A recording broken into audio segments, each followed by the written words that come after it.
In January of this year, when the spot Bitcoin ETF was launched, BlackRock CEO Larry Fink revealed that it was just the initial step in the technological revolution within financial markets. The second step involves tokenization, digitizing every existing asset and placing it on a blockchain.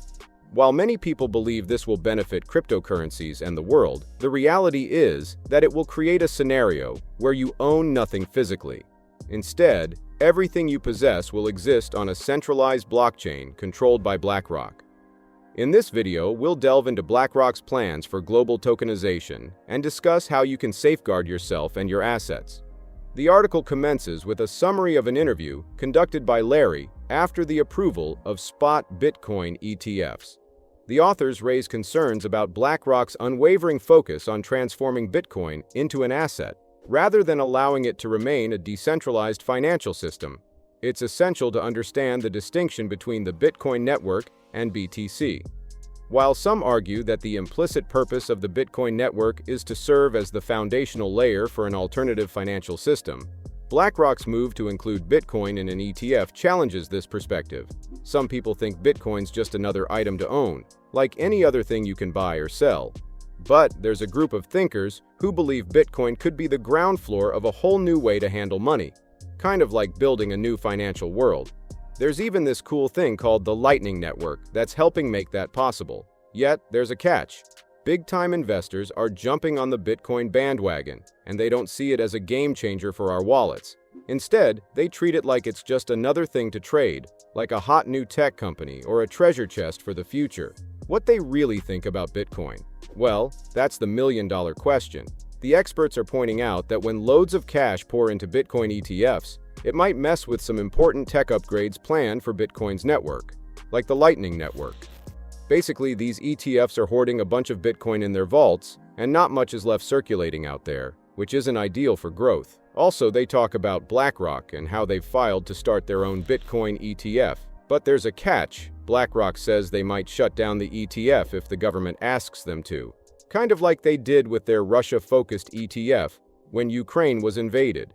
There's a rumor that the US could close down Bitcoin ETFs if they think Bitcoin's getting too powerful, which could force ETF owners to cash out rather than holding on to their Bitcoin. In the second part of the article, the authors delve into whether the approval of spot Bitcoin ETFs might have an ulterior motive, manipulating BTC's price. For those unfamiliar with the concept, there is evidence suggesting that large Wall Street entities have historically manipulated gold prices. Interestingly, megabank JP Morgan faced fines of nearly $1 billion in 2020 for manipulating precious metals and the treasury market. Speculation abounds that JP Morgan's actions were aimed at keeping precious metal prices low and interest rates suppressed. Now let's connect the dots. BlackRock, just 2 weeks before launching its spot Bitcoin ETF, chose JP Morgan as one of the counterparties. This decision raised eyebrows among BTC holders, given JP Morgan's anti-BTC stance. However, despite its crypto skepticism, JP Morgan has been actively experimenting with blockchain technology. Last October, they launched the Tokenized Collateral Network, TCN. Interestingly, BlackRock participated as one of the counterparties in a subsequent trade conducted on the TCN. Despite not yielding any direct profits, it is more fitting to consider it an ideology. Some of you may be aware that BlackRock has been publicly distancing itself from the ESG, environmental, social, and governance trend it helped create. Larry, the CEO, announced last year that he stopped using the term due to its political connotations. However, this doesn't mean that BlackRock has abandoned ESG altogether. The authors argue that BlackRock continues to promote the ESG ideology under a different name because the asset manager aims to exert control over these emerging markets, much like it dominates many of the largest ETFs. Logically, it stands to reason that BlackRock could be pursuing a similar strategy with cryptocurrencies. The authors further reveal that entities affiliated with BlackRock have been pressuring countries to designate certain portions of their land as untouchable in exchange for loans. They assert that this practice is akin to the debt slavery perpetuated by the IMF and is a crucial component of the UN's Sustainable Development Goals, SDGs. Shifting focus, the authors suggest that despite BlackRock's recent critical remarks about ESG, The firm remains dedicated to its original objectives, including ambitious financial strategies involving debt.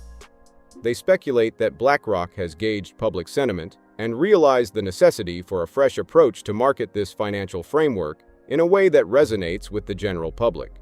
They even go so far as to suggest that BlackRock's newfound favorable stance on cryptocurrency serves as a covert vehicle for advancing ESG principles.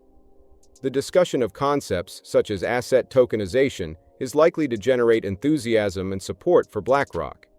As mentioned earlier, this narrative appears to be influencing public opinion as intended. This strategy is linked to the efforts of institutions like the Bank for International Settlements, BIS, often referred to as the central bank's bank. The BIS has been actively engaged in the tokenization of financial assets, utilizing blockchain technology that inherently incorporates policy and regulatory mandates. The BIS is on the cutting edge, creating a super-private, members-only blockchain that could change how we see money. They're thinking of turning everything, yes, every asset, into digital tokens, with central bank digital currencies potentially becoming the new way we buy stuff.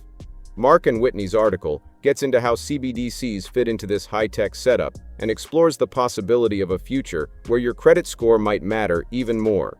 They compare this setup to ideas from big names like Larry and BlackRock. Larry imagines a world where every person and every asset is linked on a single digital ledger, each tagged with a unique ID. The article also sheds light on efforts by other major organizations to create natural asset corporations. These would transform natural resources into business entities that could be traded on stock markets, basically making nature a part of the trading game. In an even more groundbreaking move, one of Australia's leading banks is experimenting with the creation of a stablecoin backed by tokenized natural assets. Returning to the main discussion, BlackRock's strategy to tokenize virtually everything, including individuals, is further elaborated upon in the third segment of the article, which begins with a discussion of this year's World Economic Forum conference in Davos. The authors draw a connection to BlackRock's Bitcoin ETF filings, which indicate that the value of Bitcoin could be swayed by stablecoins like USDC, especially considering BlackRock's management of USDC reserves and its investment in Circle. This suggests that BlackRock has the potential to influence Bitcoin's market value. The authors refrain from suggesting that this gives Circle and BlackRock a significant motive to outmaneuver other stablecoin providers. Instead, they highlight the shared ambition of Circle and BlackRock to position USDC at the forefront of the evolving tokenized financial ecosystem. To provide context, the authors cite a forecast from Boston Consulting Group, which estimates the tokenized financial market could reach a valuation of $16 trillion within a decade. Should this projection materialize, it implies a substantial valuation in trillions for USDC.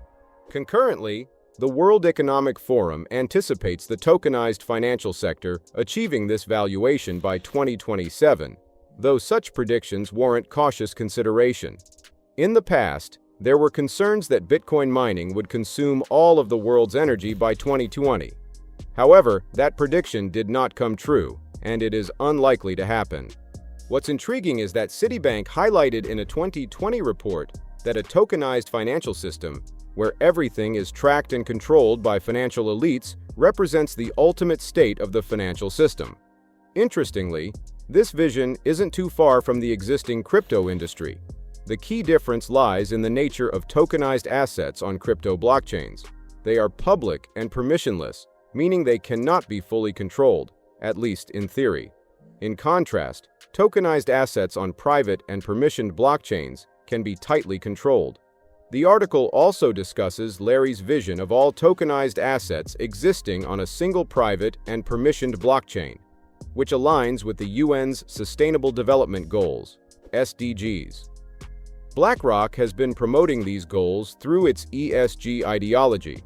For instance, SDG 16 mandates that every country implements digital IDs by 2030. As we approach that date, you'll notice references to 2030 everywhere. Additionally, initiatives like smart cities and central bank digital currencies, CBDCs, are also part of the SDGs. To learn more about the UN's influence and its impact on global affairs, further exploration is recommended. Safeguarding yourself involves three key strategies. First, consider acquiring valuable assets that are difficult to track and tokenize, such as gold coins purchased with cash.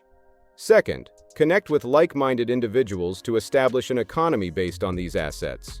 And third, embrace and advocate for technologies that preserve your freedom, particularly cryptocurrencies. Take a moment to contemplate that meme coins might eventually surpass stocks in value precisely because they can be traded anytime using a permissionless blockchain. Let's not get entangled in the stories propagated by the very entities that seek to control us. However, we must remain cautious not to inadvertently embrace crypto initiatives and protocols aligned with BlackRock. And that concludes today's video. If you found it informative, feel free to hit the like button. To stay informed, consider subscribing to the channel and enabling notifications. If you're interested in spreading awareness about BlackRock's plans to tokenize various assets, don't hesitate to share this video with others.